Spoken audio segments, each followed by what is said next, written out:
We live in such a hyper-connected digital world, right? Yeah. But it really makes you think about the power of just being there physically with people. Yeah, that tangible connection, that shared moment. It often sparks something, that you just can't quite get online. So today, we're going to unpack that a bit. We're diving deep into what makes community spaces, both the physical ones and maybe even digital ones, really work. And our understanding today comes straight from the ground level, which is great. Exactly. We're looking at insights from a co-authored piece, and it really features the work of Sierra Lambert. She's the founder of Bridge Community Café. Ah, okay. And her real-world experience, her vision, I mean, she's described as grounded, imaginative, and deeply relational in her leadership. That really shapes how we can understand belonging. That makes sense. It's not just theory then. Not at all. Very practical. So our goal today is pretty simple, but I think it's crucial. Figure out what makes people feel that connection, that sense of belonging, and how we can, foster it in all kinds of settings. Right. So where should we start? The origin story. Yeah, let's start at the source. Yeah. What actually inspired Bridge Community Café? Well, the beginnings are pretty inspiring, actually. Sierra got ideas from these community-first places she saw, around the world. Places where really basic things like food and coffee were being used as tools for connection. Like a bridge. Exactly, like a bridge between different kinds of people. So her vision was to build a similar kind of hub. Centered around Nourishment, obviously, but also fostering that deep sense of belonging and really encouraging meaningful exchanges. Exchanges between people who might not normally cross paths. Precisely. It sounds so human-centered, which brings us right to a key point, doesn't it? The irreplaceable value of actually being physically present together. Oh, absolutely. There's something just grounding about sharing the same physical space. Yeah. The piece really stresses the power of those small everyday things, sharing a room, making eye contact, even just the simple act of, showing up. Yeah, just being there. Those are the moments that can spark real connections in ways that even the best digital platforms often miss. Different online, isn't it? It is. Online connects people with shared interests, for sure.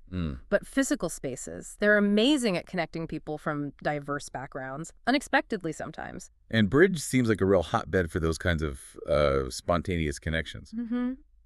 The piece mentions some great examples, like a teacher meeting a musician. Oh, cool. Or old classmates bumping into each other and starting a whole new project together. Wow. It really highlights how these unplanned paths crossing can lead to, surprising and really positive things. It's that serendipity factor. That magic spark you don't quite get scheduling a Zoom call. Exactly. And the co-authored piece points out that online, you often miss those subtle cues, right? Body language. Yeah, body language, shared sensory stuff. Yeah. Smells, sounds, the general vibe of a place. And those things really do contribute a lot to building strong, resilient community bonds in the real world. You miss those unspoken understandings that build trust. Okay, so let's talk about reciprocity. That seems like a really core, distinctive thing at Bridge. It's not just give and take, is it? No, it's framed very differently. The piece talks about it as a much deeper relationship. A relationship of care? Precisely. It contrasts reciprocity as a mere transaction with reciprocity as, a genuine relationship of care. And Bridge tries to live that out. How so? Like with the pay-it-forward thing? Exactly. Their pay-it-forward system for food and drinks is a prime example. The way it works, with the lunch cards and drink sleeves, it creates this feeling of being seen, like someone thought of you specifically. That's nice. Yeah, it suggests that true community isn't just about balancing the books, but about this deep sense of mutual care, about being seen. And then there's the free boutique. I thought that was fascinating. Tell me about that. How does that connect to this reciprocity idea? The free boutique is really cool. It runs entirely on community donations. So people just bring stuff in? Yeah, neighbors contribute clothing, household goods, you name it. And the principle behind it is just pure mutual support. Take what you need, give what you can. Simple as that. Simple as that. And the piece shares some really touching examples, people finding exactly what they needed right when they needed it. Wow. It really reinforces this idea of a shared investment in each other's well-being. Its success kind of shows that community thrives when you share resources based on need and trust. Instead of just individual gain. All right. It fosters collective responsibility. Such a powerful contrast to those loyalty programs everyone has now. points and discounts. Totally different focus. Mm-hmm. This shifts it from points and rewards to like fundamental human interdependence. The article even notes how this kind of echoes older community practices from history. Why do you think these relationship-based models hit differently? Why are they more impactful for community building than just, say, a discount card? That's a really key question. I think these models tap into something deeper. A human need to feel connected, to feel cared for. They build what people call social capital, that shared trust, that sense of give and take within a community. When people feel they're part of a system of mutual support, it just fosters stronger bonds, a greater sense of collective well-being than, just swapping money for goods ever could. That makes total sense. And it leads right into what people are really looking for when they go to a physical place like Bridge. Right.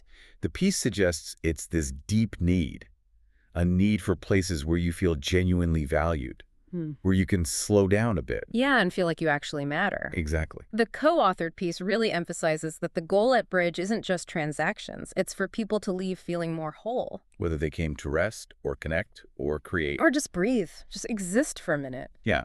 And interestingly, this need for affirming spaces, it arguably becomes more critical as our lives get more digitally convenient. Oh, that's an interesting point. Wow. Well, while digital platforms are great for connecting people with shared interest, right, they often lack those unintentional connections. The serendipity we talked about. Exactly. And the rich sensory information, the embodied presence you get in a physical space like Bridge, that builds a more sort of holistic sense of community. There's a cost to all that digital efficiency sometimes. Okay, let's talk about how Bridge itself has grown and changed over time. The initial idea you said was gathering space plus economic opportunity. That was the starting point, yeah. But what's really interesting is how the space just sort of evolved organically. Beyond the first plan. Way beyond. The piece mentions things like fundraisers, pop-up markets, even sober bar nights. Sober bar nights, interesting. Yeah, and these weren't necessarily in the original blueprint. They came from the community. They emerged based on the needs and desires of the people actually using the space. So it adapted. Totally, which really highlights how important it is to listen and respond to what a community actually needs as it changes. And the impact seems pretty significant. The article shares some quite moving stories. People having healthier relationships with food, feeling safer, feeling empowered, just by being part of that community. Those individual stories really drive home the power of creating a space where people feel genuinely seen and supported. Yeah. Think about the Pay It Forward expanding to include food or the free boutique developing. Those weren't static plans. They grew from need. They grew from evolving community needs. And ultimately, the piece emphasizes that the real success isn't just, the business metrics. Right. It's about creating a place where people feel genuinely safe and at home, like a shared dream that's realized through everyone pitching in. And that feeling of safety, it sounds like it was really intentionally cultivated at Bridge. Yeah. More than just, comfortable chairs. Absolutely. Safety at Bridge, as the co-authored piece explains it, includes feeling valued, feeling empowered.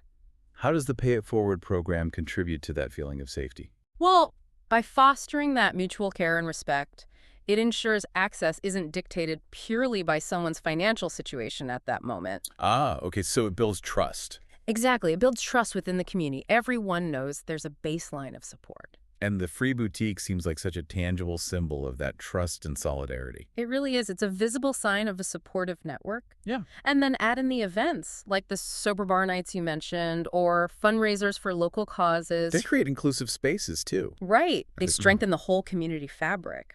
The piece summarizes this unique approach really well. It's about prioritizing dignity, autonomy, and connection.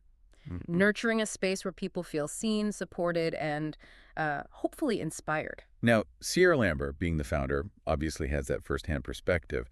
The piece touches on the realities of running a business like this, right? It's not all smooth sailing. No, definitely not. The piece is clear about that. Running a community-centered business like Bridge throws up its own unique challenges, often way beyond typical startup hurdles. Like what? Well, its actual survival hinges on constant hard work, yes, but also those deep community relationships we keep talking about, and just collective care. So the community members are crucial. Absolutely essential. As collaborators, as neighbors, as supporters, the people who volunteer, the people who pay it forward, they're part of the engine. And how does the piece define thriving for a place like Bridge. It sounds different from a standard business. It is different. The co-authored piece offers this really interesting reframing. Thriving isn't just about profit margins or growth targets. That's about. It's about being present, being loved by the community, being useful to the people around you. Impact and connection. As much as income, yeah, maybe more. But there must be that constant tension, right? Balancing the books, staying financially sustainable, while also sticking to that commitment to accessibility and mutual aid. Oh, for sure. That's a central balancing act. And the piece highlights how Bridge navigates it. Through things like? Through creative solutions like the pay-it-forward system itself, which brings in donations, and also through just being transparent with the community about the challenges and needs. Okay. Ultimately, the value Bridge offers goes way beyond coffee and food. It's the care, the consistency, that welcoming space. That's the real product, in a way. It's interesting, too, that Sierra Lambert herself kind of bridges these worlds, the physical cafe and the digital tech space. Yeah, this Bocan approach is really insightful. The piece strongly reiterates the irreplaceable value of physical spaces, right, for connection, warmth, belonging, especially now. But at the same time, Sierra's work in tech isn't about replacing that. It's aimed at strengthening community using digital tools. How so? Specifically by connecting gig workers and small businesses locally. So the goal isn't replacement, it's complementarity. Integration. Thoughtful integration, yeah, of online and offline, making communities more resilient, more accessible. So technology can help with coordination, sharing resources, maybe reaching more people. Exactly. While the physical spaces keep providing that essential embodied presence, those sensory experiences, those random serendipitous run-ins. Yeah. And the piece kind of concludes that the most vibrant future communities will probably be the ones that really embrace this integration. Places like Bridge serving as models. Right. Models for human connection in a world that keeps changing. Because the core principles showing up, creating valued spaces, that deep reciprocity, those are timeless human needs. They just find new ways to express themselves. Exactly. So the need for physical gathering places built on meaning and trust, that's not going away, even with all the digital transformation. So wrapping up this deep dive then, thinking about Bridge Community Café through this co-authored piece, what are the absolute key takeaways for you? For me, it really boils down to three things. First, just the enduring power of physical presence. Shared experiences really do foster genuine connection. Okay. Second, the profound impact of reciprocity when it's treated as a real relationship of care, not just, quid pro quo. Right. The depth of it. Yeah. And finally, that fundamental human need for belonging, for spaces where we feel valued, seen. And that need isn't shrinking in the digital age. It might even be growing. And these ideas aren't just for cafes. Not at all. They apply to how we build community anywhere. Workplaces, neighborhoods, online groups. It definitely makes you think about the spaces in your own life, doesn't it? Physical places you go, online groups you're in. What is it about those places that makes you feel connected, makes you feel valued? Or maybe what's missing? Yeah, and that leads to a final thought, maybe a question for you listening. How can you actively contribute? How can you help build stronger, more reciprocal connections in the spaces you already inhabit, whether they're online or offline?